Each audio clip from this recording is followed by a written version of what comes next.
What's up guys, it's Jay and Andy from Vanguard Tricking. Today we're going to be going through two different flips on two different axes. That's going to be the gainer flash kick and the Webster. These are two tricks that you can learn in one session. Let's get it.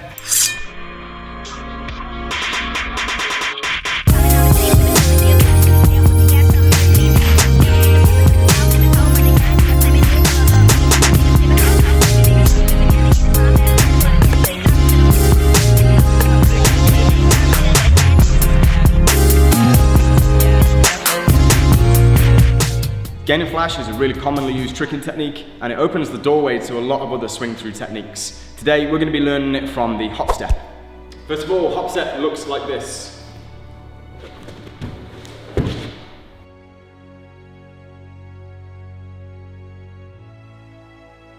So hop step is an easy way for us to gather momentum and it helps us get into a position where we're able to use our arms and our legs to be able to swing through. So breaking down the hop step, first of all we're going to have our swinging leg at the back. Then we're going to have the majority of our weight onto that swinging leg and our arms are going to be back. First of all, we're just going to break down the actual hop. So we're going to shift our weight onto the front at the point where we're about to go. As we do the hop, we're going to push off this leg, we're going to land on it one more time with a roughly about a 90-degree turn. So we're going to go from here, turn, jump, and get into this position. So as we're doing the hop, what our upper body is doing is going from this position. We're going to be drawing a small circle with our arms as we take off.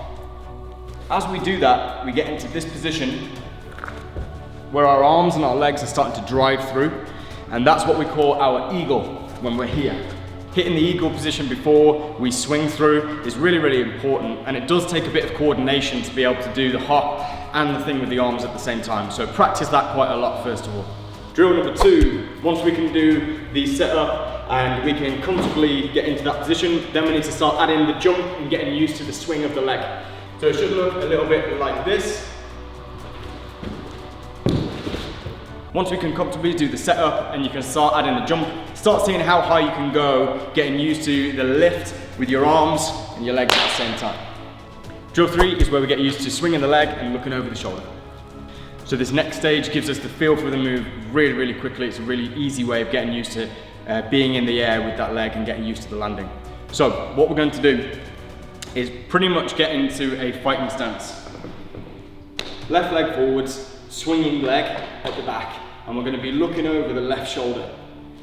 In order to do it, all we're doing is swinging the leg up and we're just going to be putting it on the floor.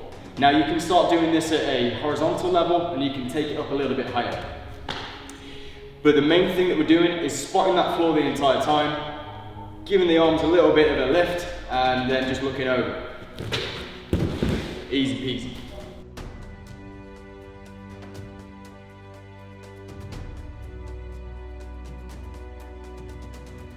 Drill this until you get comfortable with landing that every single time. So next, we're just going to mash the two drills together. So it's going to look something like this.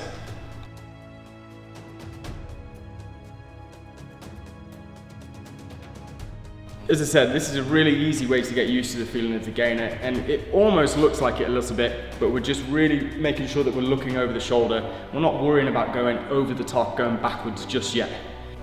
So set into your ready position, do your hop step, making sure you hit that eagle position.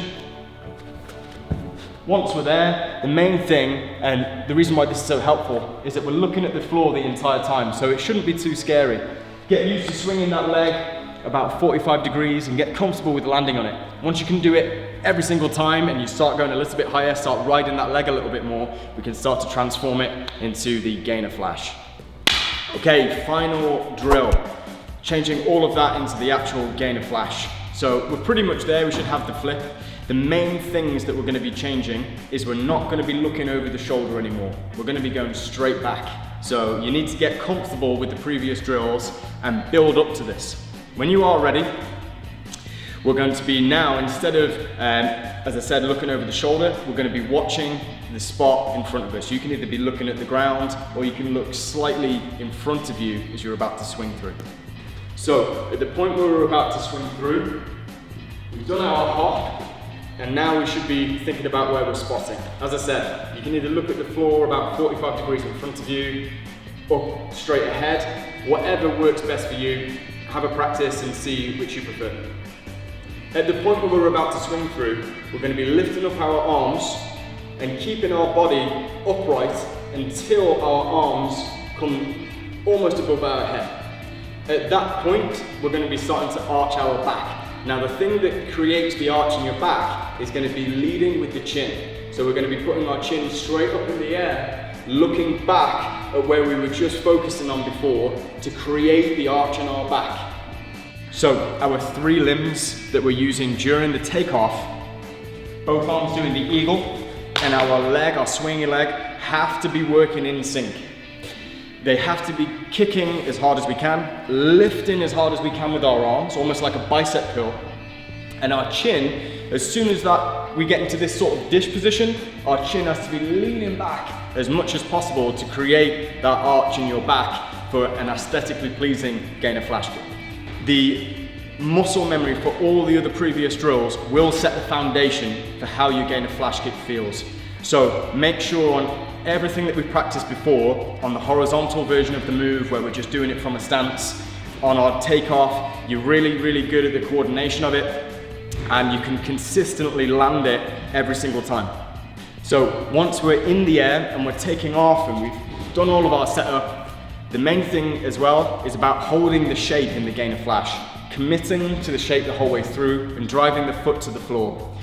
If you have a strong setup, but then you relax halfway through in the air, that's when you see people just collapse onto their knees or whatever. So, once you've kicked that leg and you've kicked hard, keep the leg tense as you go through the move, and as you start to spot the floor when you're coming back down to land, that's when we can bend the knee and safely land. If you're finding it a little bit scary to go from over the shoulder horizontal to vertical straight back, you can build it up incrementally until you hit that position where you are arching your back and you are going straight over on the gainer flash.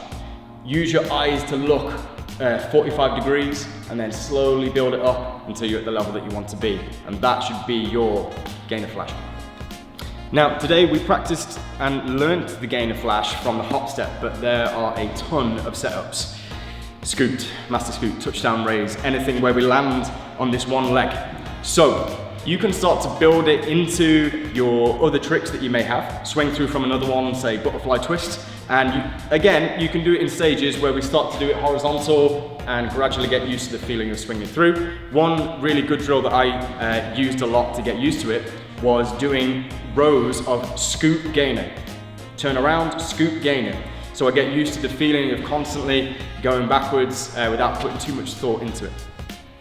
Okay, so we're going to be doing the Webster. The most important thing with the Webster is timing. We're going to be breaking this down into 3 sections. You've got the lift, the tuck, and the untuck. So the first drill is going to be a rear leg lift, and it helps for that if you've got a proctor hand. So for this one, once we've got our chair out in front of us here, you can use a wall, anything that is about your hip height. This is a bit low, but you've got to make do with what you've got. What we're going to do is get into this position here where we're leaning over a little bit onto the chair. From here, the leg that I'm going to be lifting up into the air, into the Webster, I'm going to stand up, all I'm going to do is just this, just lift it up. Now this is a weird stretch. Normally when you do a leg lift stretch, it stretches the leg that's in the air. This one's the other way around, it stretches the leg that is on the floor. When you swing it up, you feel it on your hamstring here. So first of all, get used to how flexible you are. It might surprise you. From here, lifting up and then back down again. And you can see as I lift up, my back starts to arch just a little bit.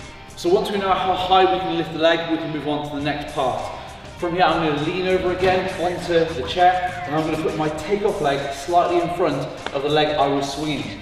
Now from here, I'm just going to lift up as high as I can. And I'm going to lift until it starts to pull my standing leg back. That point at which my standing leg starts to be pulled back, that's the point where I know I've got to lift off into the Webster. So we can build on it from here. We're lifting, and now all we're going to do is a little jump. Simple, right? The reason we're doing that is to get the lift of the back leg and the jump timed together. Like I said, timing is the most important thing on a Webster. Lift and then jump. Once we've got that nailed, we're ready to go into the next step. So for this move, we're not going to be running into it, but we are going to be moving forward at a fairly brisk pace. The idea is that we're keeping our momentum going. What we're going to do is step forward a few steps, and then we're going to bring the arms back, and then aggressively come into this lunge position here. From here, I'm going to have my weight over this front leg. That's really important. If my weight is too far back, I will try and lift, and then I'm going to really struggle to flip. If my weight is too far forwards, I'm going to struggle to get any height. So with the chest over the leg here, that's how we can get the best mix of both. So we've stepped into this position, we've got our chest over our legs, and we're going to be swinging the arms forwards. Now, though we are swinging the arms forwards, I don't want you to think about reaching forwards. Reaching and swinging are two different things. We're swinging them forwards so we can open up a path for us to tuck. So arms come forwards, and we're spotting either straight forwards or slightly down. Me personally, I spot the floor about 6 foot in front of me. Right, so we've got our walk-in takeoff, we've got our aggressive lunge, and we know what we're going to be doing with our arms, swinging them forward, not reaching forward. From here, now, this leg is going to do exactly the same drill that we did with the chair. Lift up as hard as we possibly can, and then when I start to feel the stretch on my standing leg hamstring, that's when I'm going to push off as hard as possible. Notice, I say swing the leg hard and push off as hard as you can. This has got to get us all the way over. If I only commit 90% to this move, I will fail at 100% of the time. So you can drill that step into the takeoff. The important thing is getting into position with your chest and being ready to lift that back leg up as hard as you can. So the next part, once we've lifted off the floor, is going to be a tuck. And there's 3 parts to that. We're going to be pulling our chin down into our chest as hard as we can. We're going to be grabbing that base leg nice and tight and squeezing ourselves into the smallest ball we can. Remember, the tighter the tuck, the faster the spin. The faster the spin, the more time we have to open out and land high. So with the Webster, you can do it into a foam pit, you can do it onto a crash mat to help you get over the fear of physically flipping over. But that will teach you how to do it enough to get yourself over. Once you've got over the fear, go back to the floor and put 100% effort in, lifting as hard as you can, tucking as tight as you can, and you'll be able to do this move straight away. So the next part is untucking. Nobody really talks about untucking when you're talking about flips, but you have to untuck aggressively in the Webster. If you don't, you will land partially tucked and it will be low.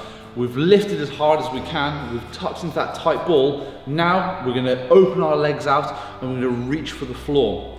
We're not trying to stamp down as hard as we can, we're just extending the legs down towards the floor.